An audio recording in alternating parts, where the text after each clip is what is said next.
My name is Robert. I'm 76 years old. And I need to tell you something that has been eating away at me for the last 10 years. My children see me not as their father, but as an ATM machine. They only call me when they need money. And do you know the worst part? I am the one who made them this way. Before you judge me, listen carefully. Because if you have children, or if you are planning to have children, you need to understand where I went wrong. Otherwise, one day you may wake up feeling like a stranger in your own family. I have 3 children. Michael is 48, Sarah is 45, and Jennifer is 42 years old. All of my children have succeeded in reaching high positions in their careers. Michael is a lawyer. Sarah runs her own marketing company. Jennifer married well and lives in a beautiful house in the suburbs. From the outside, it looked like I did everything right. I gave them everything. The best schools, the best opportunities. I worked 70 hours a week for 30 years, so they would never lack anything. But now Michael maybe calls me 3 times a year, if that. He usually calls on my birthday, at Christmas, and whenever he needs something. Last month, it was $20,000 for his daughter's private school tuition. Before that, it was $32,000 as help with a down payment for a vacation home. He doesn't ask how I am. He doesn't ask about my health. He asks about money, and when I give it, he says thank you and disappears again for 4 more months. Sarah is worse in some ways. She's more cunning and manipulative than the others. She calls, talks for 15 minutes, asks superficial questions, and then suddenly turns the conversation toward her work. She mentions having cash flow problems, or her son needs braces, or her car needs repairs. There is always something, and I keep helping like a fool, because I'm afraid that if I say no, she will stop calling altogether. Jennifer doesn't even pretend anymore. 2 weeks ago, she texted me. Let me emphasize that. She didn't call, she texted. Dad, I need $5,000 for a kitchen renovation. Can you send it today? No, please. No explanation. Just an expectation that I would send it, and I did. Because I don't know how to say no to my own children, or maybe I'm afraid to. What breaks me is this. I love them. I love them so much it physically hurts. But I don't think they love me. I think they just tolerate me. I think I'm just a line item in their budget. Where did I go wrong? I've been asking myself that question for years. For years I've lain awake at night, replaying every decision I made as a father. And in the end, I realized something. I made 5 disastrous mistakes. First mistake, I confused parenting with discipline. When my children were young, I kept telling myself that I was being a good father by working all the time. I was building a future for them. My father was a factory worker. We struggled. As a child, I ate government cheese and wore hand-me-down clothes, and I swore my children would never have to live that way. That's why I worked. I missed football games, school plays, and parent-teacher meetings. I missed bedtimes, breakfasts, and weekend trips to the park. I wasn't present enough in my children's lives, but I told myself it didn't matter because I was providing. What I didn't understand was that children don't need a provider. They need a parent, someone who is there, someone who listens to them, someone who shows up with their presence, not just their wallet. I gave my children everything except myself, and now they treat me the same way I treated them, as a resource, not as a human being. Mistake 2, I never taught them the value of money. My children grew up in comfort. They never had to worry about bills. Whenever they wanted something, I bought it. A new bike? Fine. The latest game? Fine. Designer clothes? Fine. I thought I was showing them love. But what I was really teaching them was that money had no value, that it magically appeared whenever they needed it, that they didn't have to work for it, earn it, or appreciate it. Michael got his first job at 28 years old. 28. Can you believe it? Why would he work when I was paying for everything?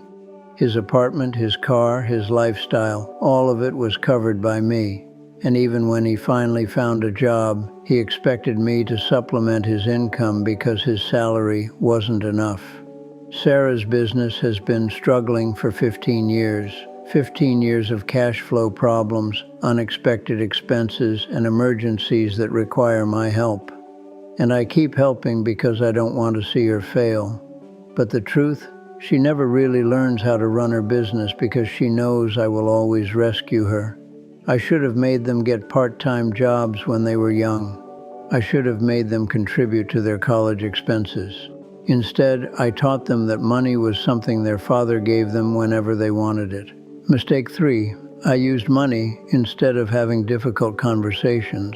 When my children were upset with me, when they were angry or disappointed, I didn't know how to deal with it. I didn't know how to sit with their feelings or be vulnerable. So I spent money to make the discomfort go away. When Michael was 16, I missed his special day, his championship basketball game, because of an urgent work matter. He was very upset. Instead of apologizing, instead of acknowledging how much I had hurt him, I bought him a car, a brand new car for his 17th birthday, and suddenly he stopped talking about the game. But what he really needed was emotional support, and at that moment, I made the biggest mistake of my life. Sarah wanted me to walk her to the stage at her wedding, but I was in the middle of a major business deal. I couldn't go, so I paid for the entire wedding, $50,000, and I told myself that was enough. I thought paying for her wedding was the same as being there emotionally, but it wasn't. Money cannot replace presence. When Jennifer gave birth to her first child, she wanted me to be there with her at the hospital, but as always, I was in the middle of a meeting, so I paid for the hospital expenses, the crib, everything. As usual, I told myself that was enough, but she didn't need a sponsor. She just needed a father who cared about her and asked how she was doing. By using money this way, I taught my children that every pain, every disappointment had a price tag, and that when I paid it, we no longer had to deal with the real issue. Now, when there is tension between us, they don't want to talk. They want a check or cash. Mistake 4, I never allowed them to struggle. Whenever my children faced difficulties, I stepped in immediately and fixed things. I couldn't bear to see them uncomfortable, stressed, or failing. Did Michael get bad grades in college? I hired expensive tutors and used my connections. Did Sarah's first business fail? I immediately funded the second. Was Jennifer's marriage having problems? I paid for a luxury vacation. I deprived them of resilience and the experience of struggling. I deprived them of the ability to solve their own problems. I deprived them of the confidence that comes from overcoming difficulties on their own. Now, when life gets hard, they don't look within themselves.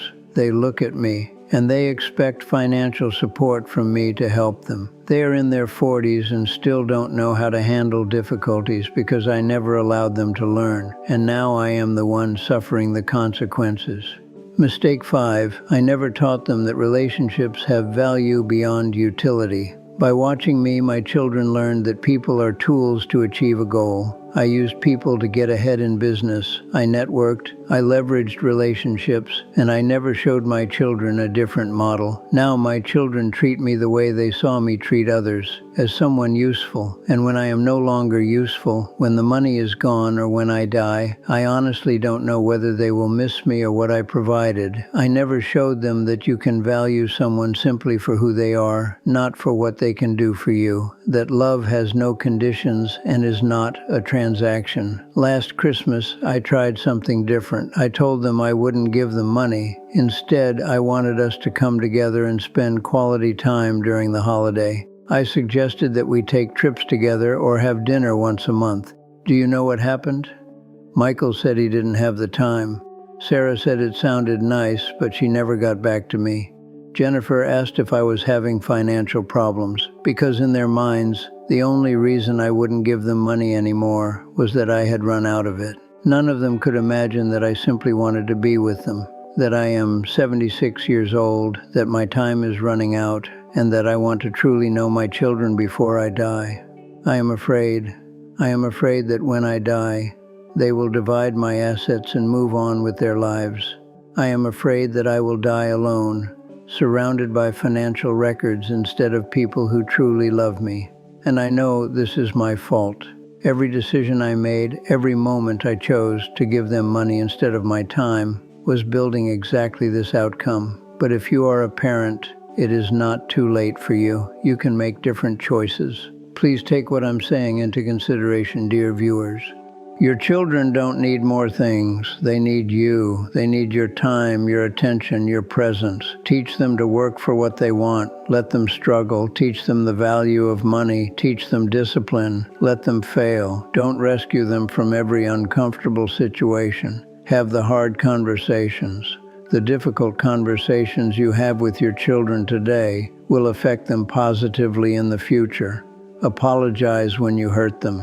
Don't throw money at problems and hope they will disappear. Show them that relationships and emotional bonds are more important than transactions, that people have intrinsic value beyond what they can provide. Now at 76, I am trying to change things, but it's hard. They don't know how to have a relationship with me outside of the provider-dependent dynamic we've had for 40 years. Last week I called Michael just to talk. No agenda. I just wanted to hear his voice. He was polite but distracted. After 15 minutes, he said, "Dad, do you need something? I have a meeting soon." Do I need something? As if the only reason I could be calling was that I needed something from him. I have grandchildren, 5 of them, and they barely even know me. They know that Grandpa sends money on birthdays. They know that Grandpa pays for summer camps, but they don't know me. They don't know my stories. They don't know what I've learned in 76 years of living. And whose fault is that? Mine, because I never made relationships a priority. I only cared about financial security. And now I have plenty of money and almost no one who truly cares whether I'm alive. If I could go back, if I could talk to my 35-year-old self working 70 hours a week, I would grab him by the shoulders and shake him. I would tell him to go home, to be at that football game, to have dinner with his family, to spend time with them. I would tell him that his children will never remember how much money he made. They will remember whether he was there. But I can't go back. All I can do is tell my story and hope that someone makes different choices. What are you teaching your children right now? Are you building a relationship or a transaction? Are you truly there, or are you only providing? Do you challenge them enough, or do you say, "That's my child," and take the easy way by stepping in for them? Because if the only thing you give them is money, then the only thing they will ever want from you will be money. And one day you will reach out for connection and realize that this is the one thing money can never buy back. I am 76 years old. I have more money than I could ever spend. And I would give every penny of it for one real conversation with my children, for a single moment in which they see me as their father, not as a bank account. Don't make my mistakes. Don't wait until it's too late, because I didn't change in time. And now I am paying a price that no amount of money can compensate for. Take my advice and the regrets I have lived through and reflect on them in your own life. You can write in the comments about the problems you are experiencing in your own life and subscribe to my channel. See you, my friend.